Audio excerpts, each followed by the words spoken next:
नमस्कार दोस्तों, कैसे हैं आप लोग। उम्मीद करते हैं आप लोग सही होंगे और सही रहना भी है। आज देखिए बहुत ही धमाकेदार, हम जो बार बार बोल रहे थे कि सर मतलब एक जो है बहुत ही धमाकेदार वाली क्लास करने वाले हैं। अब बहुत बड़ा धमाका होगा। धमाका ये है, आप लोगों को बहुत से कमेंट के बाद जो है, बहुत सारे कमेंट और मैसेज के बाद जो है सो हमने फाइनली आज ये बैच मिशन वर्दी को शुरू कर दिया है, जिसमें कि हिंदी स्पेशल आज क्लास करने वाले हैं हम लोग। ठीक है कि देखिए एसएससी जीडी और बिहार पुलिस में जो हिंदी से क्वेश्चन आते हैं तो सर मतलब उसका एक क्लास करवाएंगे। तो हम बिल्कुल उसी क्लास में आज हम लोग इसको शुरू कर रहे हैं, जिसमें वर्ण और उसके भेद और एक ही वीडियो में सारी जानकारी हम लोग देखेंगे कि किस में क्या इंपॉर्टेंट है, क्या नहीं इंपॉर्टेंट है, और जो है सो जैसे किस एग्ज़ाम में उसके लिए क्या दृष्टिकोण से कैसा है नहीं है, सारा चीज़ हम लोग उसमें आज कवर करेंगे।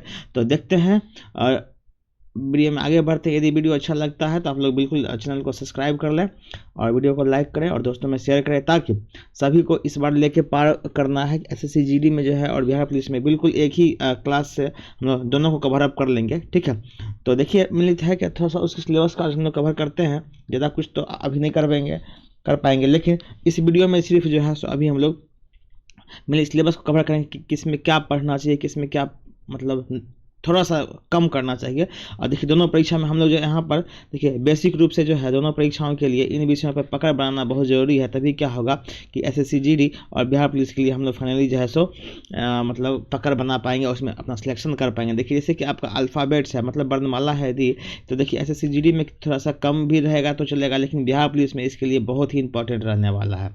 देखिए बर्तनी मतलब जिसको शुद्धि कहते हैं स्पेलिंग के लिए, देखिए वो क्या है कि बहुत अधिक इसमें है। एसएसजीडी में ये बहुत ही ज़्यादा पूछता है, लेकिन जो है तो बिहार पुलिस में थोड़ा कम भी, सॉरी इसमें भी पूछता है। ठीक है, देखिए पर्यायवाची और विलोम शब्द देखिए इसमें बहुत अधिक पूछता है, इसमें भी पूछता है। ठीक है, देखिए मतलब अक्सर देखा जा रहा है क्या, जितने भी सिलेबस हैं ऑलमोस्ट जो है सभी के सभी क्या हो रहे हैं, इसमें पूछा जा रहा है। ठीक है, लेकिन मेन रूप से है क्या कि सर इसकी तैयारी कैसे होगी। तो बिल्कुल इसकी तैयारी के लिए आप लोग को सोचना नहीं है, आप लोग सिर्फ चैनल से बने रहिए, आप लोग प्यार दुलार देते रहिए चैनल का, और बिल्कुल इस बार आप लोग को वर्दी मतलब दिला के मानेंगे, ये हमारा ऐसा संकल्प है। ठीक है, तो आप लोग इसके साथ बने रहिए।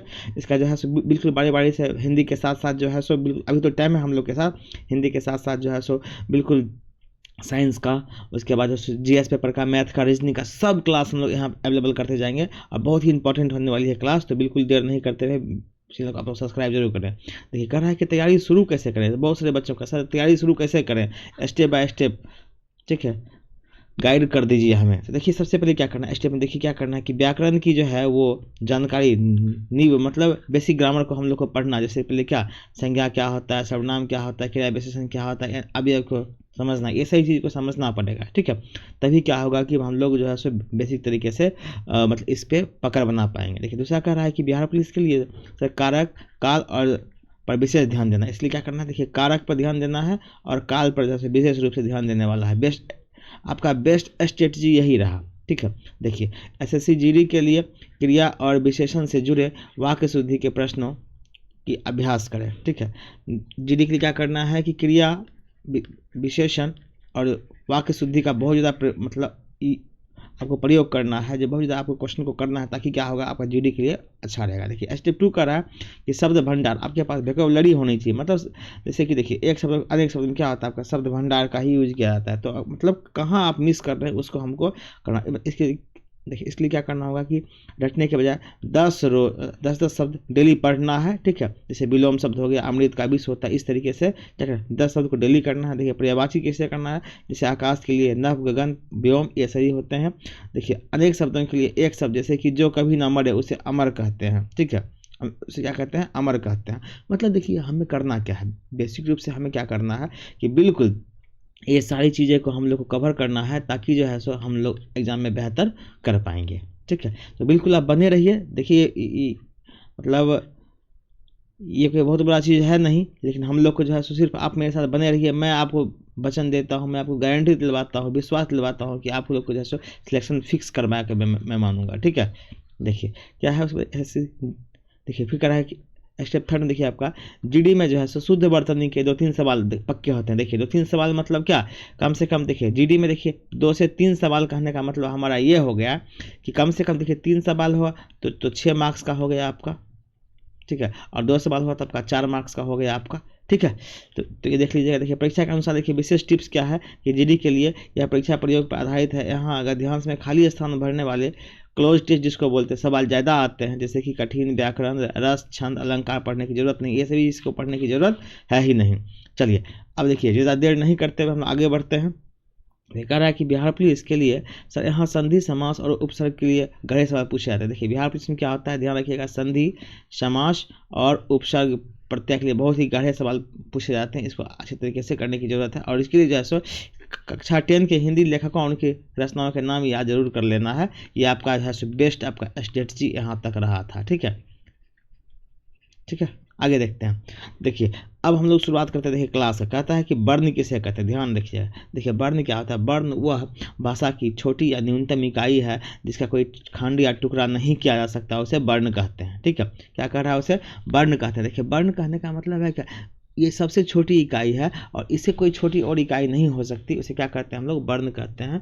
मतलब सिंपली क्या है कि भाषा की वह छोटी इकाई जिसके खंड या टुकड़े नहीं किए जा सकते उसे वर्ण कहते हैं। ठीक है, आगे देखिए कहते हैं। देखिए क, ख, ग, ई इत्यादि हो गया। देखिए यदि हम क को तोड़ना चाहते हैं, देखिए क वो अ में टूटता है, लेकिन जो है सो क को और नहीं तोड़ा जा सकता, इसलिए क्या तो उसे वर्ण कहते हैं। ठीक है, देखिए मेन रूप से यही हो गया। देखिए वर्णों की व्यवस्थित समूह को वर्णमाला कहते हैं, ध्यान रखना है। वर्णों की व्यवस्थित समूह को क्या कहते हैं, वर्णमाला कहते हैं। और हिंदी वर्णमाला में कुल 52 वर्ण होते हैं, ध्यान रखना है। 52 वर्ण होते हैं, ये अच्छे से ध्यान रखना है। ये अक्सर प्रश्न पूछा जाता है कि हिंदी वर्णमाला में वर्णों की संख्या कितनी है, तो ये आपका 52 है, ये ध्यान रखना अच्छे तरीके से। ठीक है, बिल्कुल। आगे देखिए कह रहा है कि देखिए वर्ण के भेद देखिए सब समझते हैं, क्या है वर्ण के, देखिए भेद समझते हैं कि काइंड ऑफ वर्ण, मतलब वर्ण के भेद क्या है। देखिए हिंदी वर्णमाला में वर्णों के मुख्य रूप से दो भागों में देखिए बांटा गया है। क्या बोला गया है, 2 भागों में बांटा गया है। देखिए एक में क्या, देखिए स्वर वर्ण क्या होता है वो देखते हैं। स्वर वर्ण जो होता है देखिए वो आपका होता है जिन वर्णों के उच्चारण बिना दूसरे वर्णों की सहायता के स्वतंत्र रूप से होता है, उसे स्वर वर्ण कहते हैं। देखिए अर्थात इसको कह सकते हैं कि जिन वर्णों के उच्चारण में किसी अन्य वर्णों की सहायता नहीं ली जाए। ठीक है, अन्य वर्णों की सहायता नहीं ली जाए। ठीक है, उसे क्या कहते हैं, उसे हम क्या कहते हैं, वर्ण कहते हैं। ठीक है, देखिए इसकी संख्या कितनी होती है, 11 होती है। देखिए अ, आ, हर्ष, ई, दीर्घ, हर्ष, उ, दीर्घ, री, ए, आई, ओ, औ, ये सभी क्या होते हैं, ये सभी जो है सो आपके वर्ण के एग्जाम्पल हैं। देखिए आगे करेंगे। देखिए स्वर के 3 प्रकार होते हैं। देखिए क्या है, हर्ष स्वर है, दीर्घ स्वर है और प्लुत स्वर है। देखिए हर्ष स्वर क्या होता है थोड़ा वो समझते हैं। देखिए हर्ष स्वर जो होता है आपका, हर्ष स्वर कहने का मतलब हमारा है कि सर वैसे स्वर वर्ण जिसके उच्चारण में कम से कम अर्थात 1 मात्रा का समय लगता है। क्या लगता है, इसके उच्चारण में जैसे 1 मात्रा का समय लगता है, ये ध्यान रखना है, 1 मात्रा का समय लगता है, उसे क्या कहते हैं, हर्ष स्वर कहते हैं। जैसे अ, ई, उ, री, ये सभी क्या है, 1 मात्रा वाला, मतलब वो 1 शॉट वाला टाइम लगता है, उसको क्या बोलते हैं, 1 मात्रा का समय वाला हम लोग बोलते हैं हर्ष स्वर बोलते हैं। देखिए नेक्स्ट क्या है, देखिए दीर्घ स्वर क्या होता है। ठीक है, लॉन्ग। देखिए दीर्घ स्वर क्या होता है, अ, ई, उ, ए, ओ, औ, इन्हें बोलने में हर्ष से दुगुना अर्थात 2 मात्रा का समय। इसमें देखिए क्या होता है, दीर्घ स्वर किसको बोलते हैं, हर्ष से दोगुना अर्थात 2 मात्रा का समय लगता है। देखिए 2 मात्रा का समय लगता है, उसे क्या कहते हैं, दीर्घ स्वर कहते हैं। देखिए एग्जाम्पल देखिए यहाँ दिया हुआ है। देखिए क्या करता है, इसी में से कोई दे देगा, कहेगा कि हर्ष निम्नलिखित में से कौन सा वर्ण है, हर्ष है या दीर्घ है या प्लुत है, ऐसा पूछ देगा। तो फिर क्या करेंगे आप लोग अपने हिसाब से देखेंगे उसको कि क्या है वो दीर्घ स्वर, क्योंकि क्या है इसमें हर्ष दुगुना अर्थात 2 मात्रा का समय लगता है, क्या करते हैं दीर्घ स्वर। देखिए एक होता है प्लुत स्वर। क्या होता है, देखिए आपका प्लुत स्वर होता है, देखिए कह रहा है कि जिसमें हर्ष से 3 गुना अर्थात 3 मात्रा का समय लगता है। ठीक है, अर्थात 3 मात्रा का समय लगता है,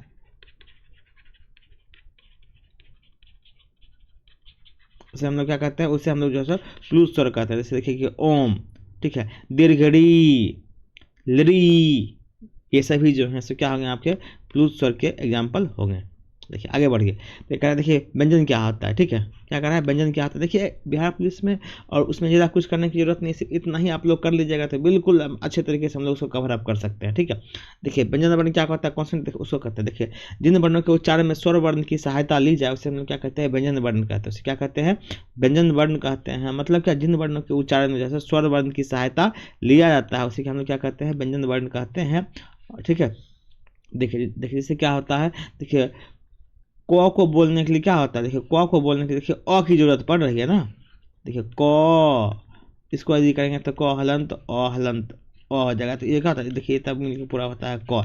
वही हो रहा है कि क्या कर रहा है कि जिसको बोलने के लिए अ मतलब क्या स्वर वर्ण की सहायता ली जाए उसे हम क्या कहते हैं, आपका व्यंजन वर्ण कहते हैं। देखिए इसकी मूल रूप से संख्या जो है सो कितना होता है, 33 होता है, ये ध्यान रखना है। ये भी पूछेगा कि स्वर वर्ण की सहायता कितनी होती है, 11, और क्या बोलते हैं आपका जो है सो व्यंजन वर्ण की संख्या कितनी होती है, 33, ठीक है, ये आपको ध्यान रखना है, ठीक है। देखिए आगे देखिए कह रहा है कि देखिए व्यंजन का मुख्य भेद क्या होता है, वो देखिए स्पर्श व्यंजन वर्ण होता है, अंतःस्थ व्यंजन वर्ण होता है, और उष्म व्यंजन वर्ण होता है, और संयुक्त व्यंजन वर्ण होता है। देखिए समझते हैं स्पर्श व्यंजन वर्ण क्या होता है, वो थोड़ा सा हम लोग समझते हैं। देखिए स्पर्श व्यंजन वर्ण समझने के लिए हमको ध्यान रखना पड़ेगा, ठीक है, कि स्पर्श व्यंजन वर्ण किसे कहते हैं। देखिए स्पर्श व्यंजन वर्ण ऐसे व्यंजन वर्ण जिसके उच्चारण में कंठ, तालु, मूर्धा, दंत आदि के स्पर्श से उच्चारित होता है उसे हम क्या कहते हैं, स्पर्श व्यंजन वर्ण कहते हैं। मतलब ऐसे वर्ण जिसको उच्चारण करने में कंठ, तालु, मूर्धा इत्यादि के स्पर्श से उच्चारित होता है उसमें क्या कहते हैं, स्पर्श व्यंजन वर्ण कहते हैं। जैसे देखिए क ख, मतलब क वर्ग से लेकर प वर्ग तक रखिए, क ख ग घ अंग च छ ज झ ञ, ठीक है, ट ठ ड न त थ द न और प फ भ म, ये सभी क्या होता है आपके स्पर्श व्यंजन वर्ण के उदाहरण है। इसकी संख्या कुल कितनी होती है, 25 होती है, ये ध्यान रखना है।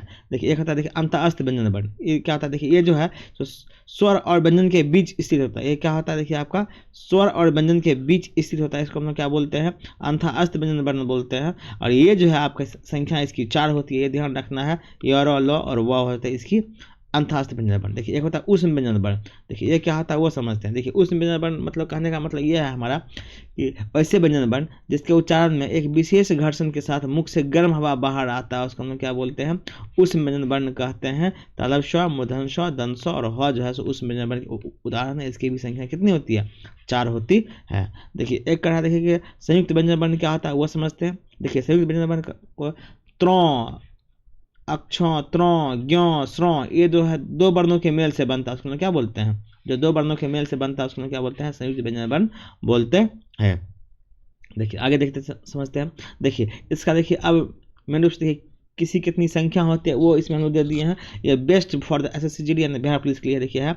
देखिए क्या है कि देखिए स्वर वर्ण कितने होते हैं, अ से औ तक होते हैं स्वर व्यंजन वर्ण, मतलब कुल 11 संख्या होती है, ध्यान रखना है। देखिए अयोगवाह कितने होते हैं, अंगसर और विषय क्या होता है अयोगवाह, इसकी संख्या 2 होती है। देखिए स्पर्श व्यंजन वर्ण कितने होते हैं, क से लेकर म तक होती है, बिल्कुल 25 की संख्याएं होती है। अंतःस्थ व्यंजन वर्ण 4 होती है, य और ल व, ठीक है। उस व्यंजन वर्ण देखिए 4 होती है, तलम स, मूर्धन स, दंत स और ह। उसके बाद देखिए संयुक्त व्यंजन वर्ण 4 होते हैं, अक्ष, त्रों, ज्ञ और स्रों, ठीक है। आगे देखिए द्विगुण होता है ढ और ढ, अंग और ढ होता है, और कुल वर्ण कितना होता है, देखिए 52 आपका कुल वर्ण हो जाता है, ठीक है। ये टेबल अच्छे से याद कर लीजिएगा, याद करना जरूरी है। आप लोग जो है इसको स्क्रीनशॉट ले करके, ठीक है, कॉपी में नोट जरूर कर लीजिए और इसको नोट्स बनाते जाइए। देखिए एकदम कॉपी पेपर लेकर बैठिए, क्लास को एकदम बिल्कुल धमाकेदार बनाइए, आप लोग इसका फायदा उठाइए। देखिए आगे कह रहा है देखिए वर्णों को उच्चारण स्थान के मास्टर चार्ट, मतलब उसको कैसे याद रखिएगा, देखिए ट्रिक बाय ट्रिक, ठीक है। कह रहा है कि ट्रिक कैसे उसको याद रखेंगे सो देखिए। कह रहा है कि बिल्कुल क्या होता है KTMDO, क्या होता है ध्यान रखिए KTMDO मतलब कंठ, तालु, मूर्धा, दंत और ओष्ठ। देखिए और यहाँ पे देखिए क्या होता है के, देखिए है ना टी, देखिए कवर्ग, पवर्ग, तवर्ग, तवर्ग और पवर्ग होता है, ठीक है। देखिए क ख ग घ अंगों को क्या हम लोग करते हैं कंठ से, दूसरा देखिए चौछा को करते हैं तालु से KT, ठीक है। देखिए आपका K, ये आपका T, ये आपका M, ये आपका D, ये आपका O। देखिए कंठ, T मतलब तालु, M मतलब मूर्धा, दंत मतलब D मतलब दंत और O मतलब ओष्ठ। मतलब क्या, देखिए कवर्ग को किससे हम लोग करते हैं, कंठ से करते हैं। जो आपका चवर्ग है उसको हम लोग तालु से करते हैं, जो आपका टवर्ग है उसको मूर्धा से करते हैं, जो आपका तवर्ग है उसको दंत से करते हैं, और जो आपका पवर्ग है उसको ओष्ठ से करते हैं। ये सभी आपका मास्टर की था, ठीक है। इस इतना ध्यान रखिएगा तो बिल्कुल ही मज़ेदार चीज़ है और कोई दिक्कत की बात है नहीं, ठीक है। बस आज के सेशन में इतना ही रखें, बहुत ही इंपॉर्टेंट सेशन था। आप लोग इसको बिल्कुल से दबा के शेयर करिए और बिल्कुल लाइक करिए, और कॉपी में बिल्कुल इसको आप लोग नोट्स करते जाइए। एग्जाम के समय का एक बार आप लोग देख लीजिएगा, बिल्कुल इसको आप मतलब हीरो तक बना देंगे। और डेली इस वीडियो को, डेली ये वीडियो आएगा, ठीक है। तो आप लोग चैनल को सब्सक्राइब जरूर करिए, अपने दोस्तों में शेयर करिए और बताइए कि इसे एक जो है बहुत धमाकेदार क्लास हो रही है, आप लोग इस पर जरूर जुड़ें, ठीक है। तो मिलते हैं फिर नेक्स्ट वीडियो में, तब तक के लिए जय हिंद।